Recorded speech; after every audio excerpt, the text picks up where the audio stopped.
Coming up on the Cannacribs podcast. We're in discussions with almost every major grow on the East Coast.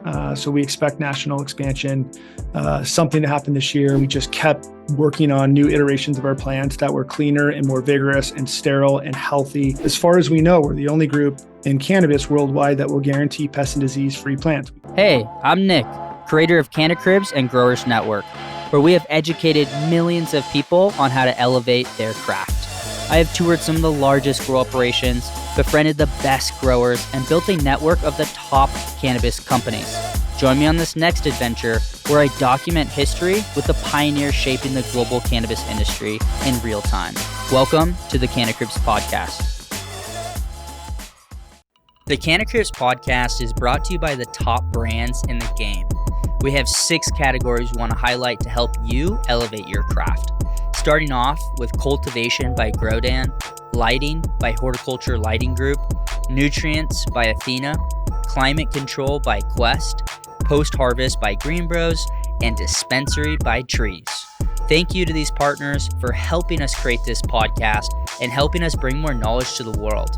If you want to support the Cannacribs podcast, head on over to the link in the description or go to growershouse.com and check out these industry leaders today. Hey, thanks for watching. Do you want your own episode of Cannacribs? What about up to $20,000 in facility upgrades? Well, my friend, you're in luck. Sign up today for the Cannacribs and Hawthorne sweepstakes for the chance to win. This sweepstakes ends April 2023, open to U.S. residents excluding Florida and New York, over the age of 21 and currently employed by a licensed facility. You can check out the full sweepstakes rules on the application link below. Best of luck. Where did you get your start in cannabis? Where did it all start for you? Nick, well, thanks for having me. I got my start in cannabis with, at the time we were known as Cookies Management. In fact, it was pre-Cookies Management. I went to college with a guy named Caleb Counts, who's the founders and owners at Connected, and was in the Bay Area, was in tech, left that space, and was looking to invest in cannabis. I think, at the time, Colorado had just passed adult use. Washington and Oregon were right behind it. And I just figured it was a matter of time before California was there, and grabbed lunch with Caleb at Waterboy at downtown Sacramento, and started really trying to understand the landscape and what was going on in cannabis at the time and who the players were. And at the time, he had a couple of retail stores, one in Sacramento, one in San Francisco, and at the time, a small grow. And we started talking about where the market was headed. We looked at, we discussed different business models in terms of, what legalization would potentially look like for his business. And he said, look, man, I've been following your career for a long time. You've done some pretty exciting things. I need a CEO. I understand the weed game, both from a retail and a cultivation and a hype perspective. But what I don't have is experience taking a business from the gray area to the white. What do you think about stepping in as CEO for, at the time, I don't know what we were called, but we eventually named it Cookies Management. And that's where I got my start, stepped in as CEO there. Nice. Was that around the Fruit Ridge Health and Wellness phase? That's exactly right. Yep. Okay, good memory. Cool. Yeah. I love that. Well, we just did an interview with Caleb and a Beyond the Grow episode, so it's fresh in mind. It's such a unique kind of benevolent name. It was renamed Collective Efforts right as I came on board. Sweet. So have you always had a passion for cannabis even when you were in tech? Yeah, I mean, look, I grew up in a beach community, was born in San Diego, grew up mostly Long Beach, Huntington Beach, really large cannabis community. I mean, Long Beach is, I think they're killing it right now, and putting out some of the best flower, Wonder Bread and some other guys that we're seeing. But yeah, always been a cannabis consumer and an advocate and a passion for the plant. Not nearly at the same level as Caleb, but certainly had a relationship with cannabis my whole life. Totally. So what was that like, Kevin, going from a completely different industry into a senior, chief executive officer position at a cannabis company? Let's just be completely candid here, right? We can call it a CEO role, but I went from having a nice view of the Golden Gate Bridge to a parking lot in South Sacramento. It wasn't some executive fancy position. I mean, we grinded it out in a pretty dark area. It was that Prop 215 days. I mean, we couldn't get an office space leased to us if we tried and paid a year in cash. So Whoa. it was really about kind of finding our way in the dark, and bringing that business through to the legal, in the legal era. Yeah. So being one of the first companies that you're involved with in the cannabis industry, what was kind of the day-to-day like for you? Were you more on the sales side, more on the production side at Connected? Yeah, I mean, I think coming into that, we were an incredibly resource starved company. One thing we don't talk about enough in this space is how difficult it was to navigate, how to run a real business. So you have landlords that are taking huge risks on bringing you in. At the time, it was still in the Prop 215 days, and bank seizures and forfeitures were not uncommon. So when you did rent a space, you were paying 3 or 4 or 5 times X, and then no CPA worth its weight in salt wanted to come work for you. They typically are very straight and narrow people. Same thing with legal, HR. So we had a real difficult time finding talent. I think as a result, I ended up having my hands in everything. Was overseeing operations, retail, certainly legal, HR issues. Our finance person, we transitioned to a CFO who was the kind of CFO who was okay with an all cash business at the time. I mean, we're paying people in envelopes. We had no banking. We had full-time people at that point that were just running to check cashing places to get us actual cashier's checks to bring on to pay vendors. It was a pretty wild time, taking it through that I guess into the legal era. Yeah, that's incredible. I bet that your experience in tech, it gave you a leg up.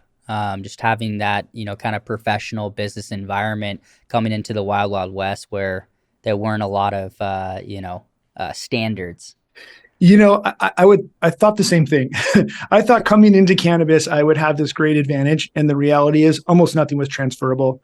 I'll give you a quick story here. We interviewed a guy for a COO role, and he had run or owned a large chain of hamburger joints, fast food hamburger places all over Northern California. And he tried to compare his business to what we were dealing with in the retail level, right, in the dispensaries. And he tried to explain to me that, look, we're dealing with the outside public. It's high turnover. We're, consumables, right? People are eating our burgers. They're consuming your products. Very similar backgrounds. I can make this work. And at one point, I looked at him and I said, hey, when was the last time an 18-year-old kid comes in with a duffel bag full of meat into one of your hamburger spots and goes, hey, man, I want $3,000 a pound for this meat. It's totally unregulated, not package anything professional. And you go, well, the it's got a little brown around the corners and it doesn't quite smell how I like it. I'll give you 2,000, and you settle on 2,500, and then, you pay him off for 10 pounds of meat, you give him 25 grand, and he walks out the front door, and then you cook that meat up and serve it to your customers. I mean, there's nothing like this space at that time, nothing even remotely close. And so all these skills that I thought I was bringing over from tech, it wasn't transferable. What was transferable is just good, sound business decisions, right? I had the opportunity to work at a startup. I had a few partners. We took that company through and sold it to a private equity-backed competitor of ours. And I had the luxury of working with the private equity group and understanding professionalism and the benefits of consolidated operations and finances and reporting structures and P&Ls and all that stuff that goes along with just good, sound business foundation. Nice. And in the early days, I did an interview with Caleb, and we kind of walked through his whole relationship with Burner and the Cookies fam and all that stuff. So more, on your perspective, what was the initial involvement like with, Connected and Cookies? Because it was actually called a Cookies Management Group initially, right? Yeah. It was pretty, hand in hand. You guys seem like you were on the same company, team, etc. Yeah, I mean, the behind the scenes is always very different, right? Yeah. We were really the plant touching entity for all Cookies. We were the cultivation retail arm. There were a few things that we did really special for Burner and for Cookies. I mean, we took in cuts from Jai and helped cultivate them with the highest level of of quality and professionalism. We were the first group to scale across California. I think at that time, what you saw was really strong regional players, right? Jungle Boys owned LA, Harborside owned Oakland. Different groups in different regions kind of own that. And at that time, you didn't see a lot of scaling, and largely because of the way it was, there were mutual benefit nonprofits. And so we became that arm for Cookies and for Burner. And I think over time, Burner really kind of looked at us and said, "Hey, we're making all this money, and I want more, and I want a piece of the company." And I think, we looked at Burner and said, "Hey, we're giving you a lot of credibility here. We're growing your plants. We're expanding our footprint." And I think both groups got to a point where we just decided it was better off to shake hands and go our own way. And it was very, very public and very ugly and very uncomfortable at that time. But I think it was ultimately the best for both groups. Hindsight's 2020. Yeah. You guys at Conception today, your company that we're going to be getting into here shortly, is working with Cookies, right? And you're still homies with Caleb and Ted and all those guys. But, going back in the moment, did you feel like it was the right call to part ways, or was there kind of some internal confliction there? Yeah, so no question, right? Like, I'll always be grateful to both Caleb and Burner. I mean, they both taught me the game in different ways. I worked very closely over the course of several years for both of them, with both of them. And, I think just knowing their personalities, they're both large figures, and they're both, brilliant business guys. They have a passion for the industry. And I think if there was a world where they could have teamed up and gone at this together, they would have been wildly successful. And I also think that they have both demonstrated they can be wildly successful on their own. So I think it was ultimately the best decision for both groups.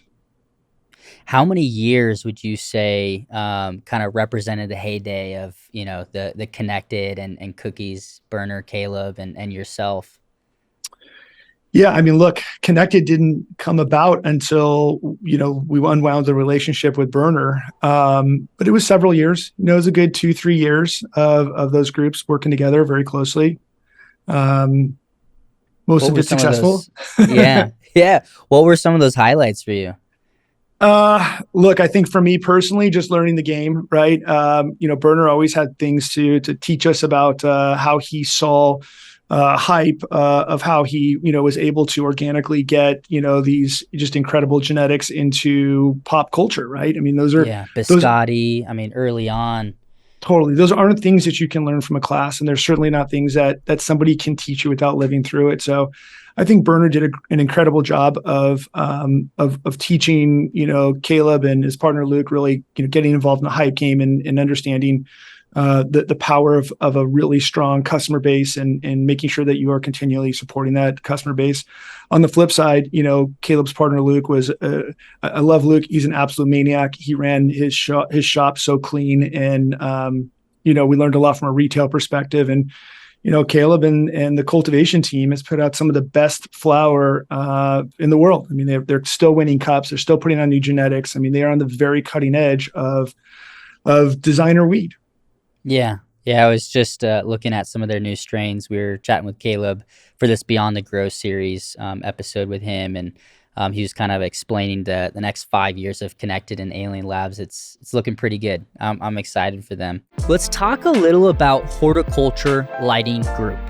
Made in the USA, Horticultural Lighting Group manufactures high-efficiency LED grow lights for both commercial and home growers. Nestled in the foothills of the Smoky Mountains, HLG has been pushing the boundaries of LED lighting since 2016. With a focus on quality, HLG has helped growers maximize yields, improve harvest quality, and lower operating costs with their high-efficiency lamps, all delivered with stellar customer service. Horticultural Lighting Group provides real efficiency and real yields. Check them out at hlg.com, and I'll include a link in the description below. So going back to those early days, at what point did Ted and Alien Labs kind of enter the room? Gosh, I want to say that was late 2017. Ted and his partner Tyler were known for growing just absolutely incredible genetics and weed, and just a fantastic social media presence with a hardcore loyal following. They were looking at opening up their own grows, their own brand, their own facility. And I think they spoke really well to the connected demographic, the connected customer base. Very passionate about, high quality cannabis, very passionate about new genetics. And it was just a really smart, marriage there, right? You've got a group that is growing and marketing to the same demographic you are, that thinks about kind of marketing and standing out and standing for something similar. So, great combination, great teams put together. And they continue to do great things. I mean, they just launched a clothing line that's out in Zoomies, and we'll probably see a lot more of Alien Labs coming out here shortly. That's insane. That was the first stock I ever bought. I was 13 years old. I bought Zoomies. I'm from the Pacific Northwest, so. How'd it do? How'd the stock do? Oh, it did great. It Cool. paid for, some things here or there. Good. So going back to the hype game and kind of, what goes into, cookies at the time and later Connected and Alien Labs. And Jungle Boys. I mean, a lot of these West Coast operators, I think, were kind of the founding fathers, so to speak, for the hype game when it comes to cannabis. What do you see, Kevin, as some of those takeaways to create a Biscotti, a Gushers, some of these really popular cultivars? Look, I don't think that there's any, there's no single recipe, right? There's no one thing you can do. I'll tell you, when we had the breakup with Berner, and we woke up one day and Caleb goes, "Hey, we're going to call the company Connected, and this is our voice. This is what we stand for." We had a pretty good feeling on what we did really well, and we needed some help with marketing, getting that message out. I mean, up until that point, Berner was the mouthpiece. He was the message, right? Like what he said was how the brand was perceived, and so we engaged some large New York marketing firm, really expensive, who absolutely shit the bed. I mean, these guys were just completely disconnected from our customer base. They didn't get what we stood for. And I think as a result, we lost some credibility. And so we started thinking about how do we, make sure that we stay connected to our core customers. And so we hired a group out of LA that was more focused on social influencers and more organic. And they came across as incredibly disingenuous, and it was very clear very quickly these weren't our guys. And Caleb ended up meeting some guys out in Sacramento, young guys working out of like a basement. They were our customer demographic. They had a passion for the product. They knew every strain that we sold. They were familiar with all of our competitors intimately. But more importantly, is they were genuine, and they were genuine to the brand, and they did just an absolute killer job of connected to its customer base and getting its voice out there. If you guys ever come across YBG, Yellow Brick Group out of Sacramento, those guys do a killer job. That's a dope name. Everyone's they're in their own chapter, in their own book, their own timeline, right? At what point for you, Kevin, did you see kind of the Connected chapter closing and you decided to take on that next step and starting your own business with Conception? Yeah. Connected was really one of the first groups, at least on the West Coast, to grow at scale. And I think, one of the things they did, was just brilliant, was they, when they were building out one of their facilities, we didn't know at the time which way the laws were going to go. We might have remained Prop 64 days. There might have been more enforcement. And we took this approach of let's just build it right from the beginning. Let's use the best technology that's available to us. And they did. And they built an incredible grow facility. At the time, it was like bleeding edge of technology. And what we, found was that it doesn't matter how much technology you put into a space or how much money or how qualified and incredible your growers are. Growing weed at scale is extraordinarily challenging, right? It is really, really tough. And what makes it tough is we're dealing with an incredibly immature plant. And when I say immature, I mean, other than some colors, some different colors or THC profile, it's never really been studied for large scale cultivation. And so, I think when you look at the plant like this and you talk to outside consultants that are in big ag that help you kind of think about where this is going, it became very clear very quickly that we're going to face some issues and some stumbles as this industry scales. And so for me, the timing was right. Connected was on a nice path. We'd gotten through the cookies, piece. We're all still, good friends and supportive. But it was time to address what, I felt or we felt at the time was the most broken part of the supply chain. When you look at the entire supply chain, right, you've got genetics on one end and you've got retail on the other. I think from our perspective, retail is being addressed. Right? You've seen really smart retail execs move into the space. Distribution is being addressed. I mean, the groups that are in distribution now understand lean margins. They understand fleet management. They're doing an incredible job. You take a step back and you look at cultivation. Cultivation is getting bigger. It's getting more sophisticated, more automated, right? From our perspective, all of that is being addressed. What's not being addressed is before that, which is the nursery and the genetic side of it. And that drives the entire supply chain. So it was a very clear kind of pathway to this is the problem. No one's really working on it. This is our opportunity to step in and launch Conception. So take me through that first year of business. You're leaving Connected, you're starting Conception. Where do you go from there? We were connected with a few different groups. We signed a agreement with Phylos Bioscience, and we signed one with a company called Crop One. At the time, this is before all the Phylos drama came out and everything around them. Before we knew, I guess the Benzinga conference and stuff. Yeah, what Mowgli's intentions were, right? And I think a lot of people, thought of Phylos a certain way, and it came out to be something else. And we like them because they were, they claimed to have the world's largest genomic database. They had all kinds of really brilliant scientists. They were working on some exciting things coming out, and it was a good anchor group to lock in contracts with. The other group was a company called Crop One, and they were at the time the world's largest indoor environmental leafy green company. And so what they did was they grew healthy plants in indoor environments, really tight environments. And so we got locked in really early on with long-term contracts with both groups, raised some money, and launched a facility in Oregon, which was mostly R&D. Up until that point, right, late 2018, no one had ever really produced large volume tissue culture plants. And so we wanted to kind of prove out the thesis and that we can do it, and we can put out clean, healthy, vigorous clones at scale. That's the very early days. We then launched Oregon with some small commercial sales, and then obviously our large facility here in California. We were locked into contracts with both these companies for a long time. We are no longer associated or affiliated with Phylos or Crop One, and there's been a lot of noise in the market. We've had a few articles written, but Phylos there's no board seat, there's no managerial control. They are not Conception. So I want to clear that up. It's come up a handful of times, and it's been a lot of the misconception of conception, as we call it. I definitely I was around for that buzz. I heard about it. I saw some, I think, former employees kind of list some stuff online, and then I listened to the recorded Benzinga investor conference from, his name was Mowgli. Yeah, Mowgli Holmes. Pretty cool name. So Mowgli, came out and essentially was pitching to investors something different than what was pitched to customers. Yeah. And that friction kind of, escalated pretty quickly overnight.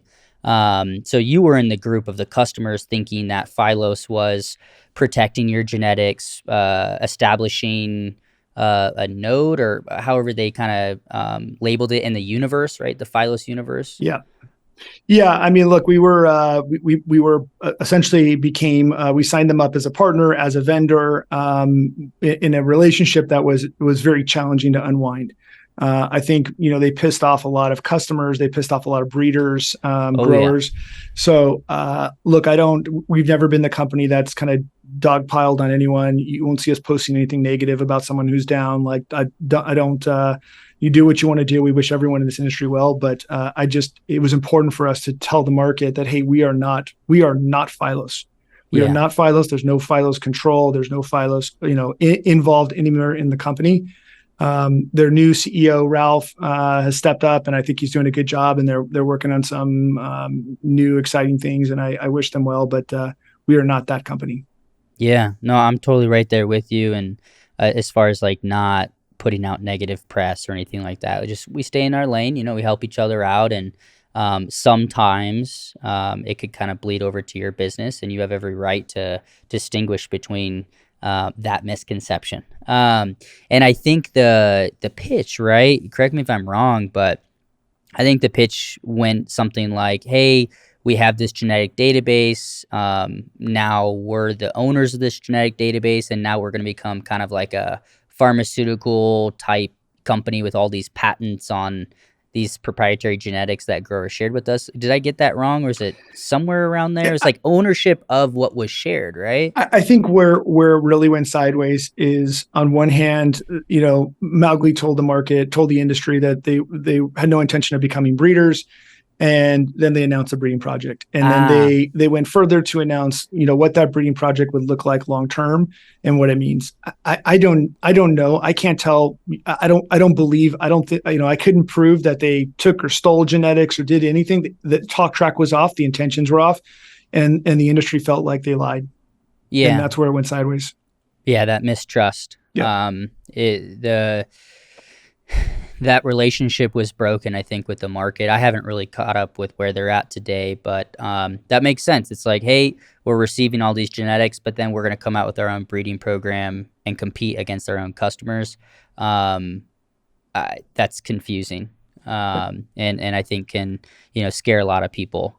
You just gave all your genetics to your biggest competitor. That could be like overnight a pretty bombshell. So as of right now, going back to conception, you guys expanded into Oregon.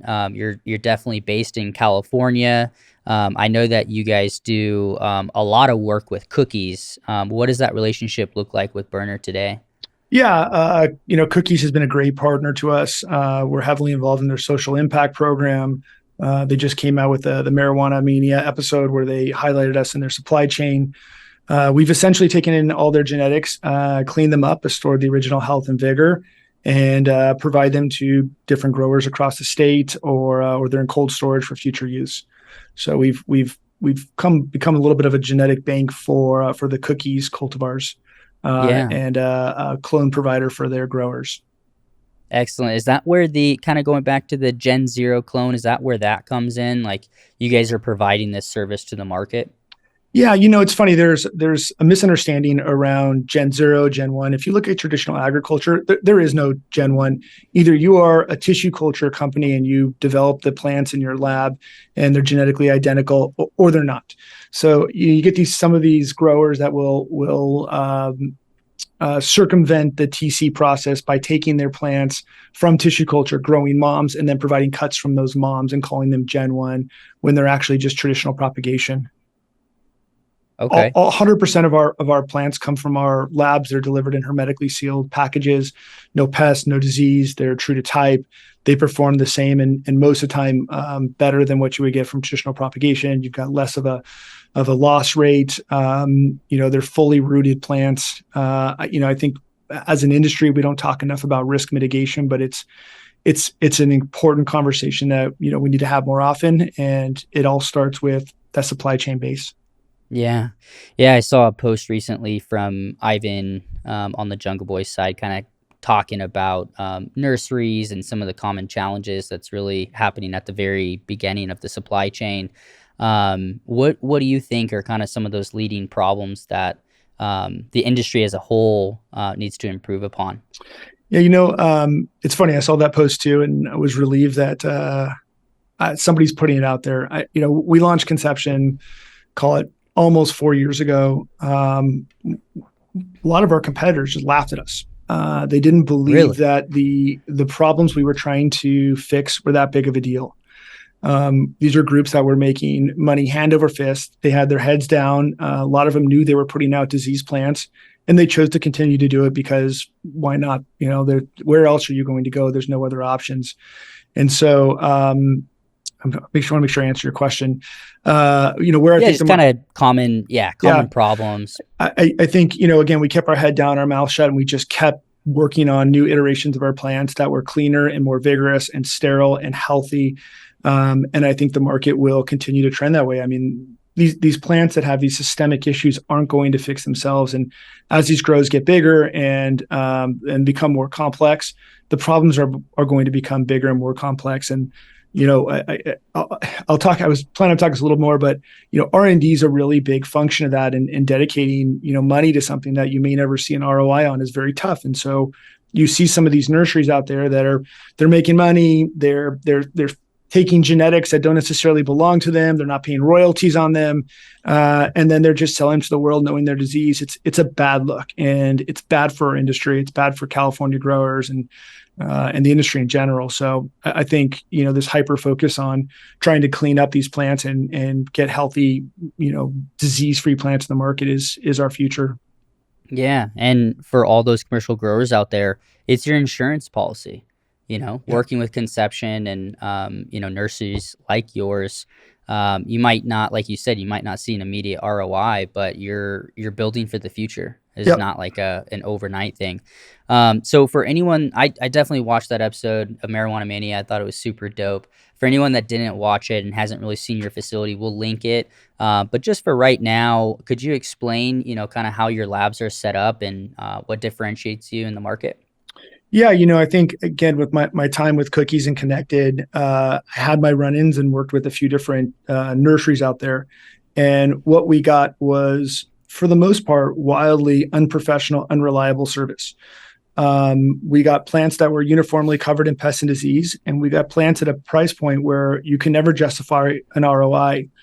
And I think when we look at Conception and some of our key differentiators and value props is, one, we try to raise the bar. We're trying to bring good to these California growers through professionalism. We have plant scientists, plant PhDs on staff. We have a dedicated customer success team that's in the field working with our customers to not just help them, with making sure the performance of the plants is great, but also informing them on things that we're seeing in the industry that will help, educate them and prepare them for the future.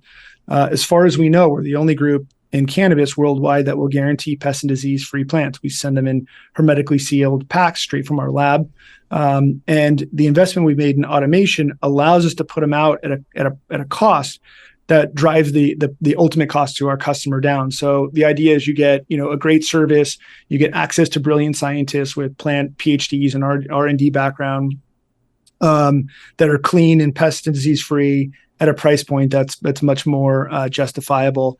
And that's one of our really big value props that we put out to the market. I think a big differentiator between Conception and some of the other nurseries out there. Not a lot of these other nurseries, guys who are running them, have actually run grows. And I say that because these growers live in these environments and see these plants every single day.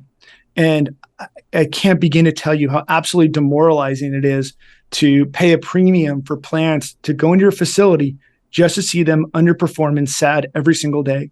And so we really try to come to the industry with empathy for our customer base and make sure that we're doing right by them at every opportunity. Hopefully answer your question. Oh, absolutely. And extending further, for all those commercial growers out there listening that want to hire you, what are those different services or packages and price points look like? I think each relationship's different. We have a menu of call it anywhere from 20 to 30 different cultivars that we're producing at any given time. We do exclusives. We have where, for like Cookies, for example, we'll take their genetics in, clean them up. They'll allow us to sell to some of their growers and hold back on other growers. Some we can sell to the open market. Wow. So each relationship's a little bit different. I think, what's, again, kind of unique is philosophically, we believe in breeders' rights. And that means that every single plant we sell, every single one, without exception, we pay a royalty. We do the best we can to find the breeder who's responsible for that plant and pay them. If we can't find the breeder, we'll pay a caretaker, someone who's brought us the genetics. But we think it's very important that it's recognized that these breeders are creating art. And whenever you have art that is not trademarked or patented or protected, people steal it.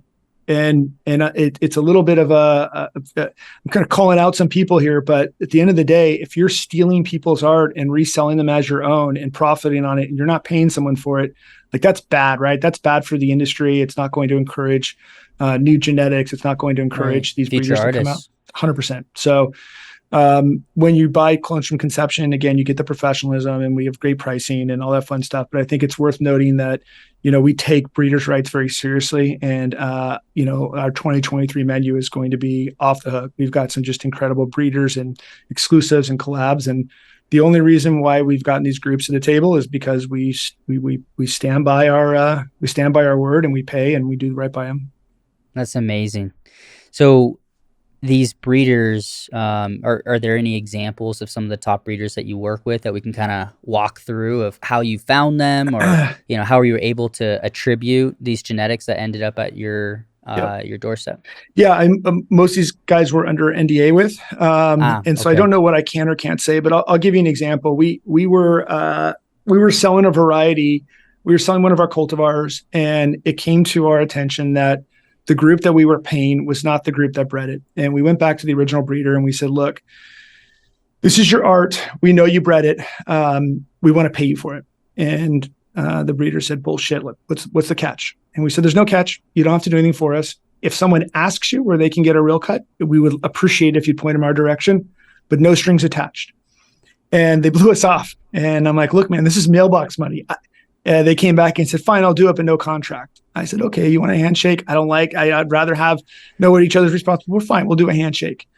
So we did a handshake deal, and we paid this breeder for a period of time, and they've come back now and said, hey, look, I appreciate you. I respect you. I want to make more money. I like the mailbox money. You stood by your word. Can we do some collabs, and can we do some exclusives? And you're going to, again, see some pretty exciting stuff in 2023 on our menu from a couple of these really just well-known, super hyped, exciting breeders. And I think just continuing to do right by them, we'll just continue to attract more and more. Yeah. Is there any, I'm just trying to kind of comprehend this model. Is it a, transaction comes in, you have a fixed percentage and you pay that out like once a month to the breeder? Is there, like, from a tech background, is there any like blockchain or NFT or like Web3 involvement in any of this? Yeah, we try not to over-engineer it. We take whatever revenue that we've generated from their specific cultivars and pay them a percentage on it, pre-negotiated percentage. We're seeing now, breeders come together and wanting to do collabs and split it. So that gets a little bit complicated, but in general, we'll try to keep it simple. Yeah, keep it simple.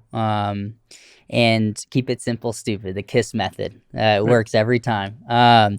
So for these breeders that are coming back and bringing you more genetics, how does that work? Do they send it over to you? You guys store it in your lab, and then you kind of go to work on the nursery side of creating clones and a market there? Yeah, I think 3 years ago we would have been so happy these guys are talking to us and thinking about sending us genetics. We would have just taken anything in. Now 3-4 years down the road, we're a little bit more picky. We will first take in a slug of genetics from a specific breeder, and we'll run performance trials, right? So we'll look at a 40-point trial of the plant performance, right? Color, THC. We have a checklist, yield, flower time, et cetera. And then we do a 100-point post-harvest flower inspection to determine whether or not this is something we want to take on. Can it grow at scale? And then once we determine, yes, it works, it's great, let's go ahead and spend the time and energy cleaning it up. I mean, that process is 9 months sometimes a year. And it doesn't always play well in TC, or it plays well, but it just requires more work than we're comfortable with. And so, we'll cull it down. Maybe we'll take in 10 cultivars. We'll cut out 3 or 4 because they just don't hit the performance metrics of growing at scale. And then we'll cut out 1 or 2 more because we just don't like how it plays in TC. And ultimately, we'll end up with, maybe half, maybe a third of what we originally got. We'll grow it back up again. We'll test it a bunch of times. We'll make sure it hits the points again post TC. But that's how we kind of think about performance trials and intakes and genetics. We try to come to the table with a nice mix of different genetics. I think, full candor, over the years, we learned a lot. Our V1 plants aren't anywhere near our version 4 plants that we have today. our menu from 2 or 3 years ago is nowhere where it's at today or what we're creating for tomorrow. So continual 1% improvements every day. Kaizen. Kaizen. We actually do a Kaizen event in our Really? operation. Oh yeah, if Kaizen is a very serious part of our business. When you come in and take a tour, you'll see how we kind of think about flow and Would love that. operational efficiency. Yeah. So you mentioned a cleaning up process, which I'm intrigued about, and then also performance metrics. If you can assign some numbers of, maybe yield, THC percentage, terpenes. Could you talk about maybe starting out with the cleaning process, what that looks like? Yeah. Look, we take it in, we test it. I don't want to get too kind of nerdy scientific, but the idea is that we test it and make sure that anything that we put into culture is clean and coming out of it's clean. You look at diseases like HLVD that are incredibly evasive. Super hot right now. Yeah. Yeah, they're invasive and they can show up at different times. So ensuring that not only are we testing it, but we're sending it out to different groups to test at different stages of the plant. Our R&D team will take it down to its tissue level, and then multiply it across different media platforms to see how it performs. You asked me about the culture process, and then what was the other one?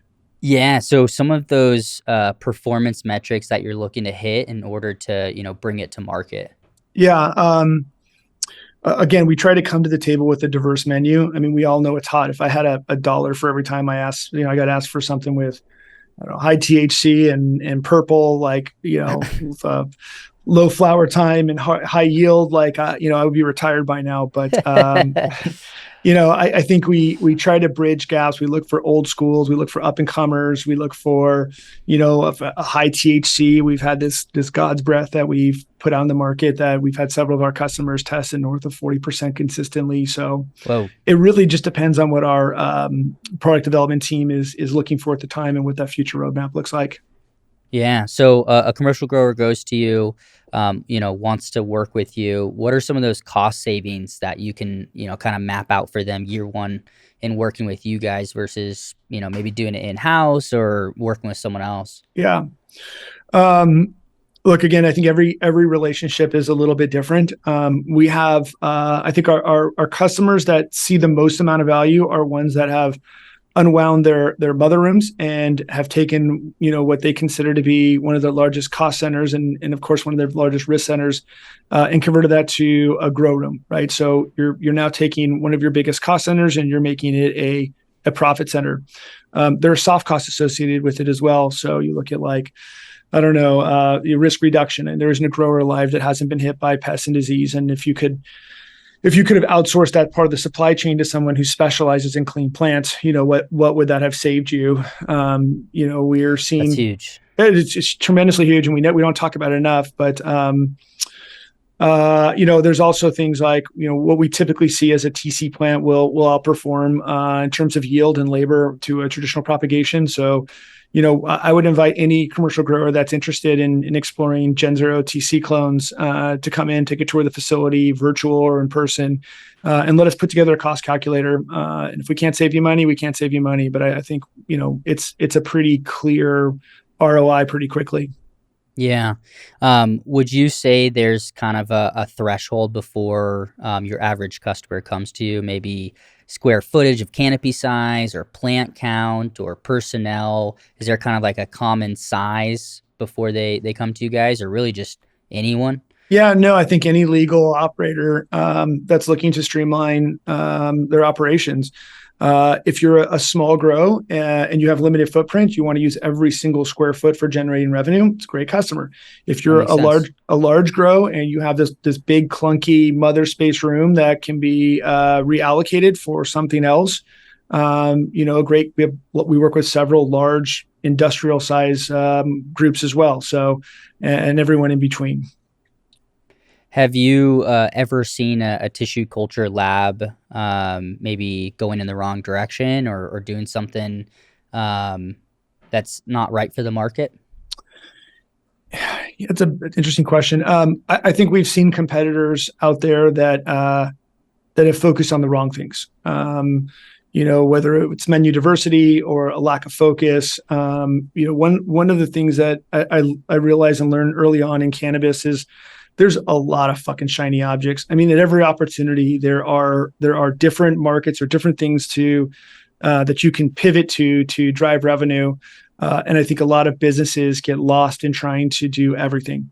One of the things that we have done here at Conception is we've stayed hyper focused on doing one thing, and that is delivering Gen Zero TC clones at scale. And now that we've achieved that, we're looking at kind of moving on to the next things. But I think everything from, menu selection to not really comprehending how critical contamination can be to your business, to putting out bad plants. I mean, you just can't put out bad plants anymore and expect to keep your customer base. So, and really, Conception is at the top of the supply chain, right? Like what you guys are working on right now for that 2023 menu, it's going to shape what all the way down to the consumer is going to be buying from their favorite dispo, right? So how do you guys pick your menu that's going to shape the market inevitably? Yeah, I think it's a mix of two things. I think it's a mix of hype, of marketing, right? It has to be. I read an article the other day that, 4 years ago, there was like 50 cannabis brands, and now there's 2,800. So marketing and differentiating are critical. You have to have something behind that cultivar that makes it special.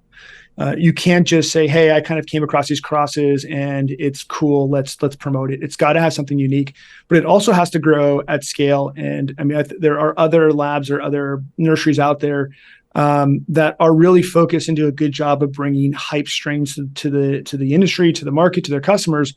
But that doesn't necessarily mean that it's designed to grow at scale. So I think it's critical that we find that balance of hype and the appropriate agronomic traits. Right. And putting yourself in the shoes of vertically integrated growers that own their own retail and processing, how would you guide them on how to set their menu? Maybe there's some, you want some value products on the shelves. You want those hype ones to get people in. Putting yourself in those shoes, how would you recommend them to set their menu? Well, yeah, I think first and foremost, we'd have them talk with our product development team. That team is synthesizing data from our customers, the grows. We're looking at headset, BDS. We're following trends online. We're involved with groups like Cookies and staying close to other hyped companies. I think it is a mix of knowing your region. Also, the weed that sells in LA is different than San Francisco, is different than Humboldt. So really kind of understanding your region, your customer demographic. Are you going to the the REI crowd, the outdoorsy? Are you marketing towards soccer moms? Are you looking at the connected cookies demographic and really understanding what kind of customer base you have? For us, it's why we try to come up with the most diverse menu as possible. Hey there, let's talk a little more about Horticultural Lighting Group. I already told you about their high quality lamps and stellar customer service, but hey, don't take my word for it. Check out some of these testimonials from real growers just like you. Best canopy I've grown yet. The customer service is excellent. The customer service is second to none. I love these lights. Amazing lights and amazing people. Horticultural Lighting Group provides real efficiency and real yields. So, whether you're looking for a lighting solution for a commercial operation or a small home grow, do yourself a favor and check out Horticulture Lighting Group at hlg.com, and I'll also include a link in the description below. So, Kevin, going back to maybe some leading products like hype strains, what would you predict for 2023 will be some of the highest generating cultivars in the market as far as revenue and distribution? So I'd love to have this conversation with you once we release our 2023 menu. When are you guys releasing it? We'll have it released. Give me about 3 months. We're still running final performance trials to ensure that we've hit the marks. If you give me a few months, I'll jump back on the podcast here with you, kind of run you through my predictions. But I think it comes down to especially West Coast growers that it's a challenging market right now, and things are fucked up. And between groups putting out bad plants and growers having underperforming harvest for issues that are out of their hands, right? They trusted their nursery, they bought these genetics, and now they're full of hop latent, and their yields aren't what they are. So the flower, end product doesn't look right. So they're not commanding the premium price. I think that focus is really going to be on a strong mix of, well-known brands, of plants that are clean and healthy and produce at scale and have a market, have a following. Yeah. Yeah. And we totally can, chat towards the end of the year, kind of towards like MJ BizCon. Cool. You guys will have that menu set, and we can also link it in this episode. Talking about scale for a moment, what would you say is your total serviceable market? How many, plants are you guys outputting a month to be able to supply? And you're still in Oregon, or is it just California? Yeah, we're operating in both states, Oregon and California. Our Oregon facility has a capacity at full speed of around 100,000 plants a month. California, we can do well north of 500,000 plants a month. So Wow. we have not hit scale yet. We continue to onboard more customers. For us, Nirvana is those long-term offtake agreements.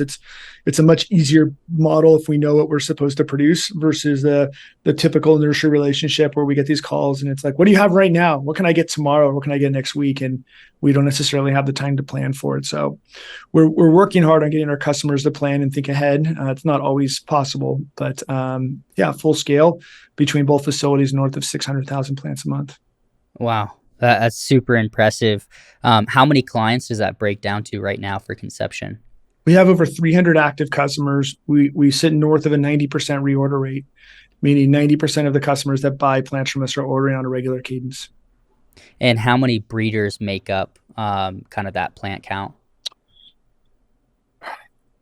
About a dozen. Wow.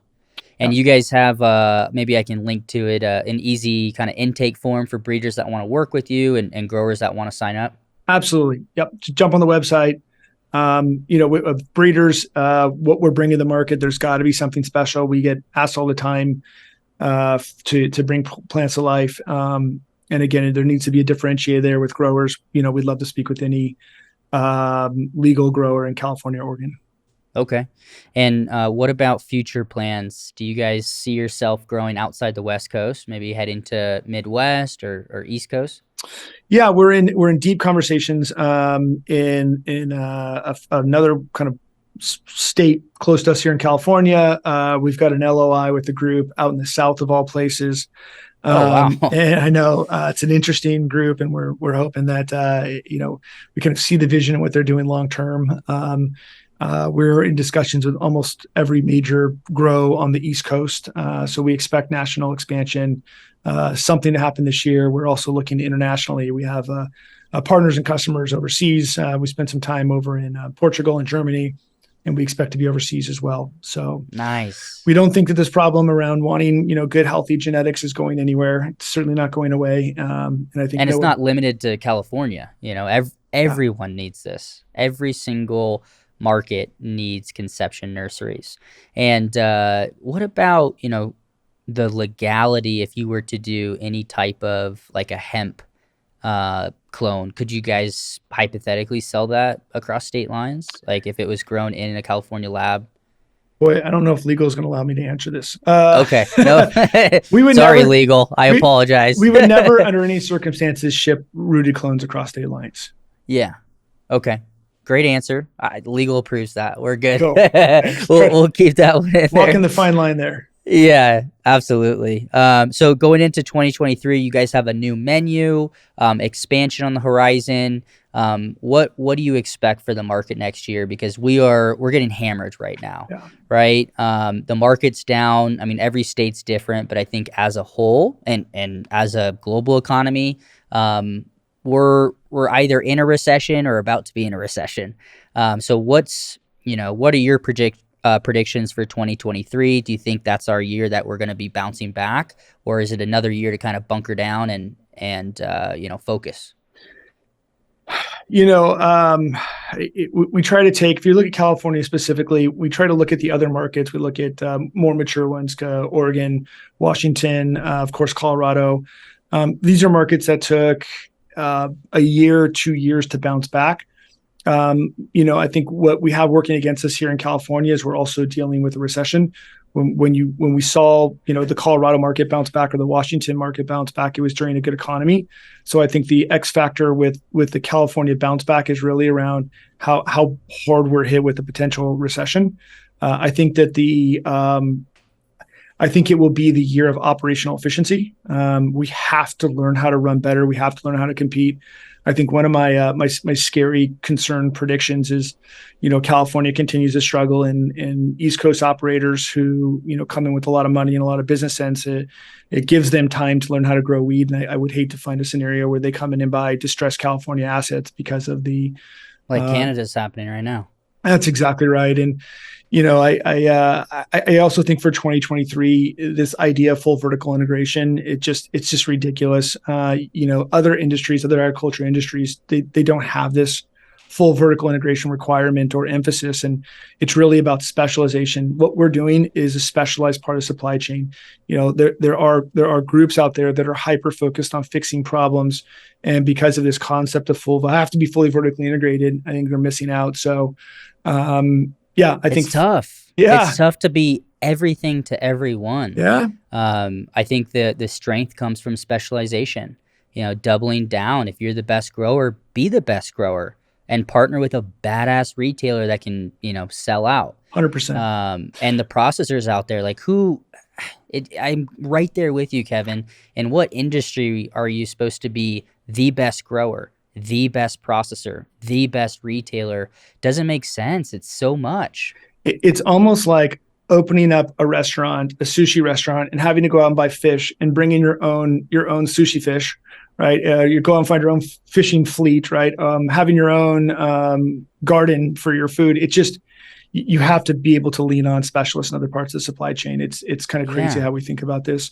When we look at some of the Canadian LPs, these are groups that had more money than they knew what to do with, and they almost all of them threw just a tremendous amount of money and resources at large scale tissue culturing. And to the best of our knowledge, every single one of them failed. And they failed because of how hyper focused this specific piece is. And there are other parts of supply chain that are very similar. And I think figuring out how to best fit them into your model and getting the ROI down and continuing to do what you do best is the future. And that's how you survive this. Absolutely. So those Canadian operators tried to invest in-house for their own tissue culture lab instead of partnering with a Conception. And it's too technical, too expensive, difficult. Why? Like all the above? All of the above, man. I mean, I heard a podcast the other day with the CEO of Binks, and one of the things that he had mentioned that resonated was just this investment in R&D comes at an exceptional cost. And so we've got these businesses now in cannabis that are just holding on, right? They're just focused on cutting their costs and trying to bring in whatever revenue they can to survive through this crazy times of ours. And what they're not focused on is R&D, and R&D is the future. When you invest in R&D, you don't know how long you're going to invest for. You don't know how much money and resources you're going to throw at it, and there's no guarantee that you're going to bring in anything that's meaningful, right? You could spend 5 years and millions of dollars on something that never actually comes to fruition. And as a result, we just don't see enough innovation in R&D in cannabis. And I think it's one of the things that really differentiates Conception is we made that commitment early on. We've stuck to our guns. And while I'd love to throw, more resources at sales, and generating more revenue, the growth for us is going to happen as we continue to put out kind of more quality products that are innovative and help our growers and help our industry and help our market. Yeah. And to play the contrarian perspective for a moment, do you see growers come to you and say, well, why give up the, kind of genetics and pheno hunting and, kind of proprietary propagation or kind of genetic backlog? Why give that up? Because that's what makes us unique. That's what gives us the control over the final product. Has anyone ever come to you and said, hey, I just don't want to give that up to Conception? Because if we do, we'll just be like every other grower that can just buy from your catalog and bring a select menu to market. Not most. I would say anywhere around 30, 35% of our customer base has given us their genetics. We have cleaned them up. We've restored the original health and vigor of that plant, and we sell them their plants back at a discount. So those are exclusives that we wouldn't give to anyone else. They're all barcoded to protect IP. Like the cookies. Yeah. And so what they're now doing is they're saying, hey, it's smarter for us to just buy plants on demand instead of worrying about having to scale our mom room up and down to meet future demands. If we can give you these plants, right, turn our mother room into a grow room, and then you provide us back, plants. Sometimes they're asking us to provide them moms back, which is fine also. We can certainly provide them their own mom stock back. But in general, what we're seeing more and more is a push towards that operational efficiency of just not touching that part of the supply chain and having someone else do it that they trust. Yeah, makes complete sense. Well, thank you so much today, Kevin. I did want to give a final mention, just more on a personal note. When we were researching for this interview, I saw that you're involved with multiple nonprofits, and just wanted to take my hat off to you and commend you for that. I think it's super important. We love what we do. We work hard, but giving back to the youth and helping our future generations, it's huge. And I see that you're involved in a couple programs, so just wanted to commend you for that. Appreciate that. We support the Weldon Project. We support the Cookie Social Equity Program. We try to do what we can in this space to give back. Yeah. Well, thank you for your time, Kevin. And one day we'll go tour and film your facility. Right on, man. Appreciate it, Nick. Be well. Hey, thanks for tuning in today on the Cannacribs podcast, brought to you by the top brands in the game. We have 6 categories we want to highlight to help you elevate your craft. Starting off with cultivation by Grodan, lighting by Horticulture Lighting Group, nutrients by Athena, climate control by Quest, post-harvest by GreenBroz, and dispensary by TREEZ. Thank you to these partners for helping us create this podcast and helping us bring more knowledge to your garden. If you want to support the Cannacribs podcast, head on over to the link in the description or go to growershouse.com and check out these industry leaders today. And while you're there, hit us up on Instagram. Hit us up on the Growers Network forum. We have thousands of growers all around the world on both our Instagram and our forum, just like you, looking to elevate their craft. Happy growing.